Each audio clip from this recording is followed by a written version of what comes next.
Em reunião com ministros, presidente Lula afirma que o país vai crescer mais do que os pessimistas estão prevendo. E você vai ver também. Governo vai suspender a implementação do novo ensino médio e mudanças no Enem. Anvisa muda a recomendação sobre o uso de máscaras em serviços de saúde no Brasil. Tornado nos Estados Unidos deixa mais de 30 mortos e milhares de casas sem energia. Tijolão, sem tela e bem caro. Primeiro celular do mundo completa 50 anos hoje. Agora no Jornal das 18h30. Olá, boa noite. São 18h33 pelo horário de Brasília e você acompanha agora as principais notícias do Brasil e do mundo desta segunda-feira. O presidente Lula voltou a trabalhar hoje no Palácio do Planalto. Ele estava se recuperando de uma broncopneumonia. Em reunião com ministros, Lula afirmou que o país vai crescer mais do que os pessimistas estão prevendo. Lula se reuniu na manhã de hoje no Palácio do Planalto com 20 dos 37 ministros para discutir as principais ações de cada área. E neste encontro, o presidente criticou as avaliações negativas de especialistas de que o PIB vai crescer abaixo de 1% este ano e fez um discurso otimista sobre a economia do país. Eu disse para o Haddad na semana passada que eu não concordo com as avaliações negativas de que o PIB vai crescer 0 não sei das quantas, 0,1, de que o PIB não sei das quantas. Vamos ver o que vai acontecer quando a chamada economia micro, pequena e média começar a acontecer nos rincões desse país. Vamos ver o que vai acontecer quando as pessoas começarem a produzir mais, quando as pessoas começarem a comprar mais, as pessoas começarem a vender mais. A gente vai perceber que a economia vai dar um salto, eu diria, importante. Lula também fez um balanço das principais ações de cada área. O governo completa 100 dias na próxima semana e deve anunciar um pacote de investimentos. Na segunda-feira próxima, dia 10, nós vamos ter a reunião dos 100 dias de governo, em que a gente vai não só fazer a avaliação daquilo que nós conseguimos recuperar para colocar em funcionamento. E nem tudo ainda está 100% funcionando, porque quando você decide fazer uma política pública, às vezes ela demora alguns dias para acontecer, mas nós já recuperamos quase todas as políticas sociais que existiam nesse país. A declaração do presidente foi no mesmo dia em que o mercado financeiro manteve a expectativa de crescimento do PIB para este ano de 0,9%. O resultado foi divulgado hoje pelo Boletim Focus, que também apontou um resultado melhor para 2024 e 2025. E o ministro da Fazenda, Fernando Haddad, afirmou hoje, durante entrevista, que precisa ampliar a receita do governo em um montante entre 110 e 150 bilhões de reais, para viabilizar as metas contidas na proposta da nova regra fiscal. Para isso, o governo vai apresentar inicialmente algumas medidas para aumentar a arrecadação. 3 medidas devem ser implementadas o quanto antes. A taxação de apostas eletrônicas, com o objetivo de arrecadar de 12 a 15 bilhões de reais por ano. A taxação de estabelecimentos de comércio eletrônico, que driblam as regras da Receita Federal, não pagando impostos, o que o ministro chamou de contrabando, com a previsão de arrecadar entre 7 e 8 bilhões de reais. E, por fim, a proibição de que empresas com incentivos fiscais concedidos por estados, via ICMS, possam abater esse crédito da base de cálculo de impostos federais. O crédito só poderá ser abatido se for destinado a investimentos e não a custeio. Esta iniciativa pode render de 85 a 90 bilhões de reais. A proposta da nova regra fiscal apresentada pelo governo prevê zerar o rombo das contas públicas em 2024 e passar a ter receitas maiores que despesas, sem contar o pagamento dos juros da dívida a partir de 2025. Inicialmente, o governo previa enviar o texto para análise do Congresso ainda nesta semana, mas o ministro da Fazenda, Fernando Haddad, não determinou uma data. O limite para o encaminhamento do projeto à Câmara é de 15 de abril. O governo Lula deve suspender a implementação do novo ensino médio após críticas de estudantes e educadores. Uma portaria deve ser publicada nos próximos dias. O texto também irá assustar as mudanças no Exame Nacional do Ensino Médio, previstas para 2024, que adequariam o exame ao previsto nas novas regras da etapa. O Enem é a principal porta de entrada para o ensino superior público no país. Essa suspensão ocorrerá inicialmente enquanto perdura o prazo da consulta pública sobre o tema, iniciada em março. A consulta tem 90 dias de duração, com possibilidade de prorrogação e mais 30 dias para o Ministério da Educação elaborar um relatório. Na prática, a suspensão de ter em 2024 um novo formato do Enem é a principal consequência. E olha só, de cada 10 contratações feitas em fevereiro, 6 foram de trabalhadores com ensino médio completo. Os dados são do CAGED, o Cadastro Geral de Empregados e Desempregados. Ao todo foram feitas mais de 1.900.000 admissões em fevereiro para vagas de trabalho formal. E desse total, 1.200.000 foram contratações de pessoas com ensino médio completo, o que corresponde a 62,2% do total. Os dados foram divulgados nesta semana pelo Ministério do Trabalho e Emprego. A diferença entre o número de contratações de pessoas com esse nível de escolaridade para o ensino superior completo, que ficou em segundo lugar, é de quase 1 milhão de empregos. Em fevereiro foram admitidos mais de 212.000 brasileiros ou estrangeiros formados em algum curso superior. O número é cerca de 4,5 vezes menor do que os trabalhadores que concluíram o ensino médio. Quanto ao tipo de atividade econômica, a maioria das admissões em fevereiro foi de trabalhadores do setor de serviços, com destaque para os vendedores do comércio em lojas e mercados. A faixa etária predominante nas admissões foi dos 18 aos 24 anos e no mês foram admitidas mais mulheres do que homens. E vamos agora ao mercado financeiro. O dólar fechou em leve alta nesta segunda-feira, em dia marcado pela volatilidade, com investidores repercutindo o corte da produção de petróleo de países da OPEP+, e ainda assimilando o novo marco fiscal brasileiro anunciado na semana passada.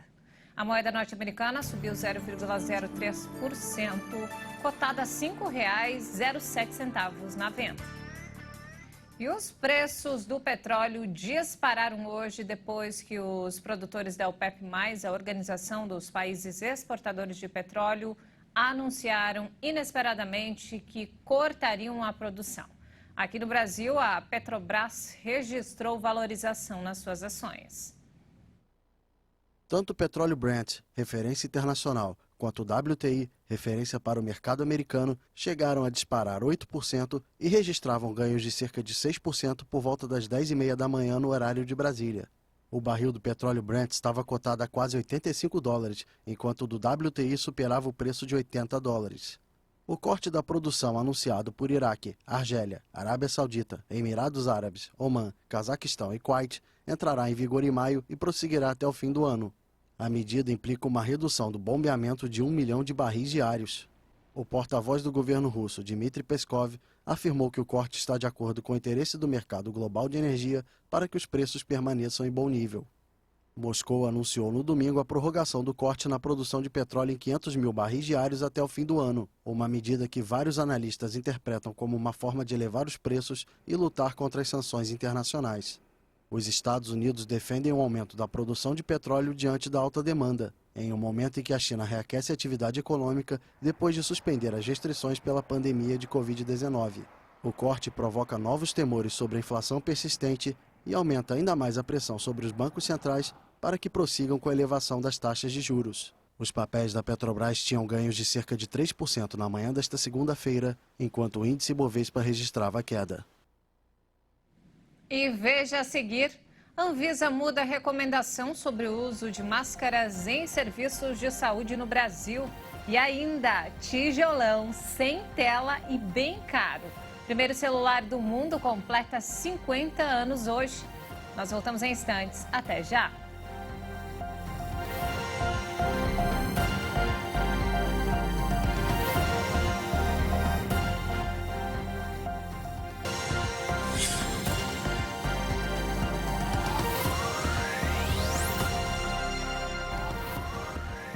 E nós estamos de volta, 18 horas e 44 minutos pelo horário de Brasília.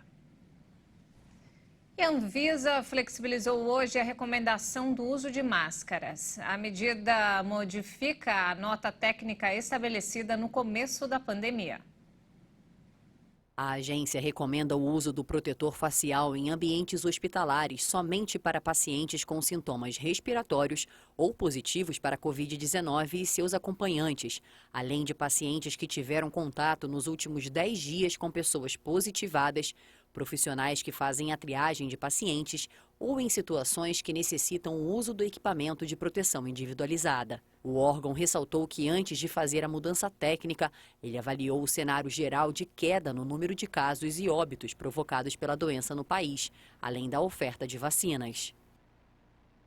E ainda falando sobre vacinas, a vacina bivalente contra a Covid começou a ser aplicada por todo o país. Algumas capitais, como Rio de Janeiro, Campo Grande e Belém, já iniciaram a vacinação de pessoas com comorbidades acima de 12 anos. A extensão desse público prioritário foi orientada pelo Ministério da Saúde. A vacina bivalente protege contra a cepa original da Covid e suas variantes. E a campanha nacional de vacinação contra a gripe deve começar já na semana que vem, mas em alguns estados a imunização teve início hoje.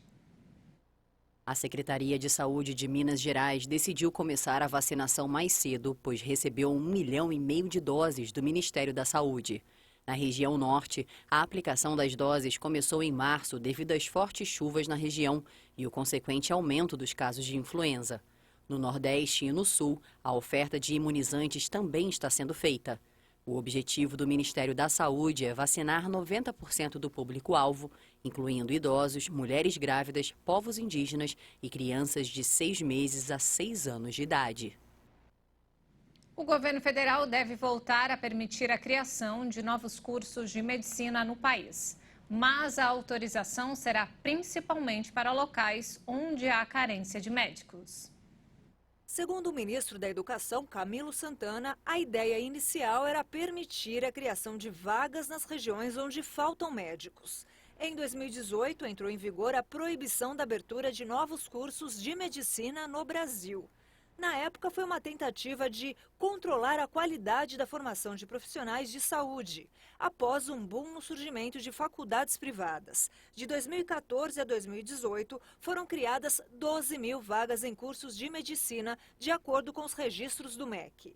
Agora, a ideia é que essa medida tenha foco a partir do programa Mais Médico, para que sejam supridas as regiões onde há carência de médicos. Santana disse que o MEC e o Ministério da Saúde vão elaborar um edital sobre o assunto. Apesar da proibição, desde o início da vigência da moratória foram abertas 6 mil vagas por meio de decisões judiciais. Além delas, também foram criadas outras 5 mil que tiveram pedido de abertura feito antes do início da proibição. Depois de uma viagem discreta e sem anúncio previsto para Moscou, onde esteve no Kremlin para discutir a guerra na Ucrânia, o chefe da assessoria especial do presidente Lula, Celso Amorim, afirmou que não estão totalmente fechadas as portas para uma negociação de paz com a Rússia. Amorim esteve na semana passada com o líder russo Vladimir Putin. A reunião entre os dois ainda não tinha vindo a público. Segundo Celso Amorim, ele e o presidente russo Vladimir Putin estiveram juntos por cerca de 1 hora. Os dois conversaram por meio de intérprete, com o brasileiro falando em inglês e o anfitrião em russo. Na agenda também houve um almoço com o ministro das Relações Exteriores, Sergei Lavrov, que virá ao Brasil no dia 17. Na reunião, o ex-chanceler brasileiro e Putin falaram sobre temas bilaterais. O fluxo comercial entre Brasil e Rússia, o fornecimento de fertilizantes e a possibilidade de uso das moedas locais para compensar exportações e importações. Depois entraram nas questões relativas à guerra. Celso Amorim disse que não há solução mágica para interromper o conflito, mas que haverá um momento em que surgirá a percepção de que o custo da guerra, tanto político, humano e econômico, será maior que o custo das concessões necessárias para a paz. Mas ele ressaltou que tem a sensação de que este momento ainda não chegou. De Putin, um assessor especial do presidente Lula disse ter percebido a visão de que os impasses que levaram à guerra e mantêm o conflito foram causados pelas potências ocidentais, mas que há margem para negociação futura. E ainda falando sobre o conflito no leste europeu, a Rússia anunciou hoje que vai aumentar o poderio militar ao norte e ao noroeste do país, nas proximidades com a Finlândia, nova integrante da OTAN. Os países dividem mais de 1.000 quilômetros de fronteiras. O anúncio foi feito pelo vice-ministro russo das Relações Exteriores, Alexander Grushko, que também afirmou que outras medidas para garantir a segurança militar da Rússia podem ser tomadas caso haja destacamento de soldados e meios por parte de outros membros da OTAN em território finlandês. Após o início da ofensiva russa na Ucrânia em fevereiro de 2022, Finlândia e Suécia mudaram a posição histórica de defesa neutra e se candidataram para ingressar na aliança. Moscou garantiu em março que não representa nenhuma ameaça para os dois países nórdicos e que não tem nenhum conflito com eles. Apesar disso, o presidente Vladimir Putin considera que a expansão da OTAN para territórios fronteiriços representa uma ameaça à Rússia, sendo essa uma das razões para justificar a invasão à Ucrânia. Rússia e Finlândia dividem uma fronteira de 1.300 quilômetros de extensão. Olha só, passa de 30 o número de mortos devido às fortes tempestades e tornados que atingiram várias regiões dos Estados Unidos no último fim de semana. Em todos os locais atingidos pelas tempestades e tornados desde a sexta-feira, os moradores estão lidando com fortes danos como carros virados, árvores arrancadas e casas destruídas. Também foram registradas mortes no estado de Arkansas, Mississippi, Alabama, Indiana, Illinois e Delaware. Os tornados são comuns no país, principalmente nas regiões centro e sul. Na última sexta-feira, o presidente Joe Biden visitou o estado do Mississippi, onde há uma semana um tornado causou a morte de 25 pessoas. Em dezembro de 2021, pelo menos 80 pessoas perderam a vida nos tornados que atingiram o Kentucky.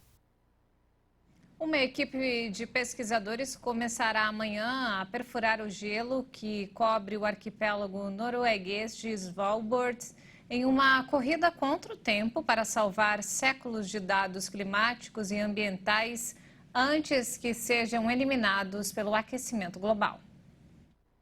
Em um comunicado, a Fundação Ice Memory, responsável pelo projeto, destacou a importância do trabalho, já que as geleiras em altas latitudes, como as do Ártico, começaram a derreter em grande velocidade.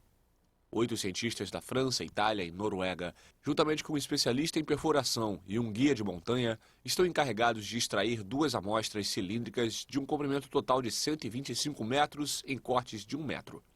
Uma amostra será analisada imediatamente e a outra será armazenada na Antártica para futuras gerações. Os especialistas em glaciologia lembram como sua matéria-prima está desaparecendo para sempre da superfície do planeta e, por isso, a necessidade de preservação de um pouco desse material.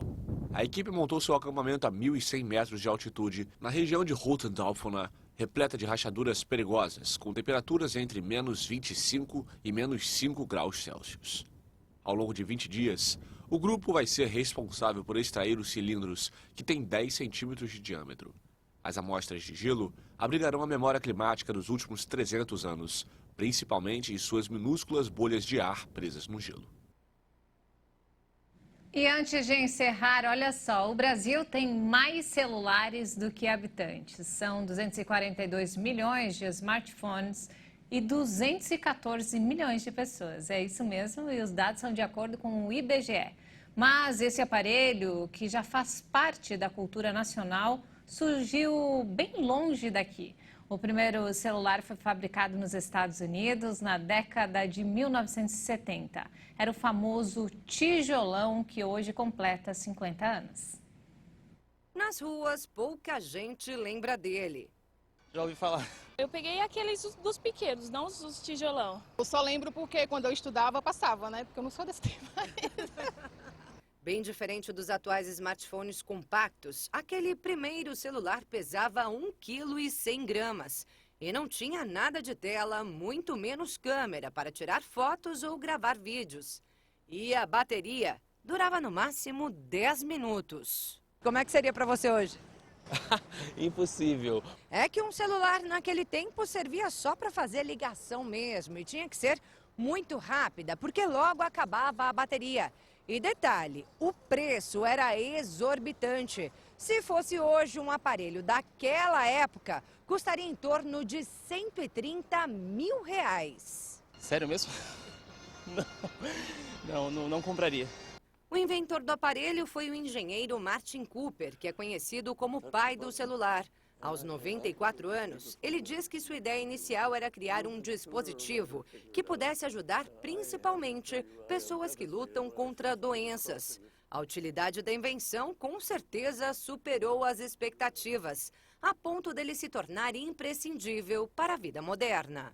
Basicamente, o instrumento que eu mais uso hoje para trabalhar, para comunicar com meus amigos, com minha família, enfim, para me locomover na cidade. Faço trabalho, às vezes eu jogo para entretenimento. Na hora de comer? Também. É comendo e olhando, passando o dedo, né? TikTok, YouTube. Acorda comigo e dorme comigo. Todo dia? Todos os dias. O problema é que com a popularização do celular, as pessoas se tornaram dependentes dele. E o inventor lamenta o excessivo apego que a grande maioria da população mundial tem pelo aparelho. E faz um alerta: é preciso ter cuidado com a distração ao celular. Vi que você atravessou a rua distraído com o celular na mão, não tem medo? Não. Não tem medo? E de assalto? Assalto sim, bastante. Ainda mais em uma cidade como São Paulo. Se bobear, perde o aparelho, que já é quase uma extensão do corpo. E aí vem aquela dor de cabeça até conseguir um novo. Fora a tristeza e ansiedade por ficar um dia que seja sem celular. Para mim seria horrível ficar sem celular. Se eu ficasse um dia sem celular, eu não ia viver. Acho que não tem como não passar um dia sem celular, não. A gente depende muito dele. Caramba, hein? Todo mundo viciado em celular e a tecnologia, ela evoluiu muito rápido. E não temos mais tempo, essa edição fica por aqui. Mais informações ao longo da nossa programação. Uma ótima noite para você, bom fim de semana. Bom início de semana, aliás. Até mais.